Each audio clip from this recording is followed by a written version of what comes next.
500,000 Australians have just emptied their entire super. Let's have a look.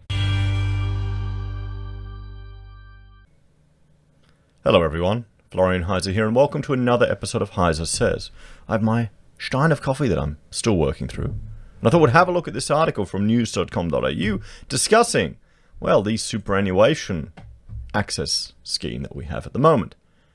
The ATO website crashed, or they had essentially a denial of service due to unexpected demand the first day of this financial year. Our neighbour, she was on at 2 a.m. She was telling us. She was on at 2 a.m. getting her application in for her $10,000 super. How many other people have done that? I think a lot have. I think it's a multitude of reasons. Maybe people have lack of confidence in super. Maybe they want to take advantage of this one opportunity to get the money out tax-free. Maybe they're in financial hardship and need it just to survive.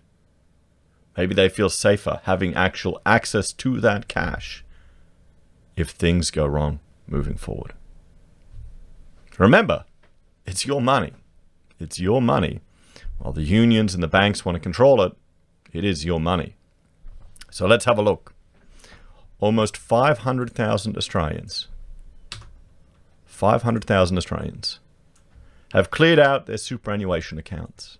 So just think about that. How many Australians then had under 20 grand in their super? And the problem is if you've got such a small amount, when you retire, what's it going to get you? A car maybe? Almost 500,000 Aussies have completely cleared out their superannuation accounts, with demand for the government scheme outstripping expectations. Outstripping expectations. And I'm hoping people who've needed this money, who've legitimately had access to it, have taken it and they've used it intelligently. I mean, sure, we hear the stories of such and such, they're gambling it away, or they're doing this. No, I'm sure that happens. I'm sure there's some dumb people that do that just have pissed all their money up against the wall. But I'm sure there are others who have said, you know what? I'm never going to be in this situation again. That's it. Credit card gone, cut up, destroyed. We're putting this aside. This is our emergency fund. We're going to start hitting our debts one after the other. Life is changing. I'm confident. I'm confident there are some people that are going to come out of what's happening here, that are going to come out of this recession in a stronger and better position. Maybe it's just the buzz I'm getting from my morning coffee. Maybe that's what it is. But I'm hopeful, everyone. I'm hopeful. Troubling times, difficult times, that builds resilience. As a nation, Australia could come out stronger out of all of this. I'm not just a doomer all the time. There's a silver lining to the doomness. So, hundreds of thousands of young Australians have wiped out their superannuation savings under the Morrison government's early release scheme, stoking fears they'll be left to rely on the pension when they retire.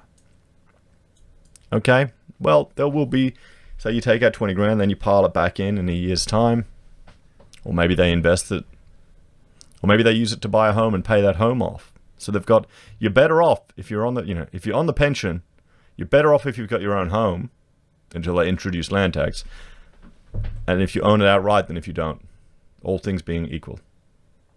New analysis from the industry Super Australia estimates 395,000 Australians under the age of 35 have already wiped out their entire super account even before the second phase of the scheme begins.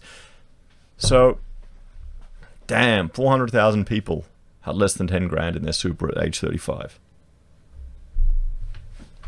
What does that tell you? That's not much, guys. In March, super rules changed to allow Australians who had lost their jobs or had hours reduced to the pandemic to access $10,000 in super and a further $10,000 from July 1. The ISA estimated about 480,000 Australians had likely cleared out their super funds by June 14, and 395,000 of those were under the age of 35. These figures are based on analysis of the Australian Taxation Office data on accounts with balances below 10 grand and Treasury statistics on the age distribution of those who applied for the scheme. Well, here's the thing. If you've got only 10 grand in super, but you got a 10 grand credit card, and you use that super to decimate that credit card and destroy it, and you don't get back into the trap, you're saving potential 20% interest on that credit card debt. What's super going to get you? 5%, 7%? Sure, maybe if your super fund invested everything in Afterpay for you, you could have done a lot better if they went in March. But you can see where there can be some sense to using these funds to get rid of high interest debt. Now the problem is if people just fall right back into it. That's the danger. That is the danger there. And that's what I think will happen to some people.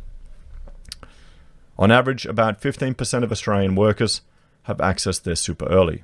3 states were above the national average. Queensland at 20%, the Northern Territory, and Western Australia. Well, there you go. Whoa, we're the worst here in Queensland, everyone. What does that tell you?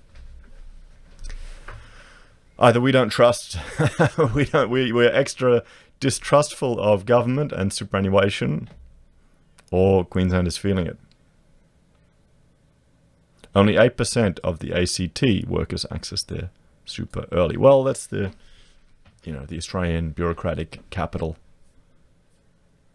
Demand for the scheme has already outstripped the government's expectations that about 1.65 million Australians would take out 27 billion. So far, 2.1 million people have taken out at least 15 billion from super. And the next tranche also appears to be popular, with the ATO website crashing this week due to the strong demand. I mean, have you accessed your super, everyone? Have you been in a situation where you've needed to access it? What have you used it for? Have you just stashed that money aside? Okay, I meet these requirements, I need to access it, but I'm going to keep that cash just there. And if I need to, in a year's time, I'll put it away. What's losing 7% for 1 year of 10 grand, 2 years?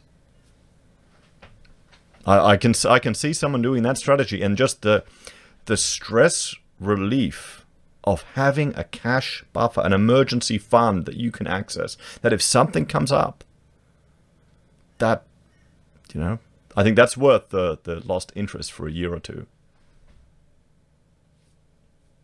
Better for your health too. Stress ain't good for you, everyone. Stress isn't good for you. While industry super funds have supported the scheme's aim to allow people to access cash when they're in financial need, the ISA is renewing calls for members to only access the funds as a last resort.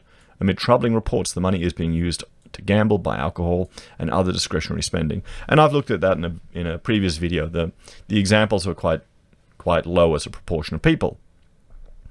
A 25-year-old taking out $10,000 now could have $49,000 less in retirement. A 35-year-old could lose $34,000, and a 45-year-old could lose up to $23,000. Yeah, but they'll inflate the money to nothing. So, I mean, what if you took the 10 grand out and just bought silver and just sat on it for 30 years?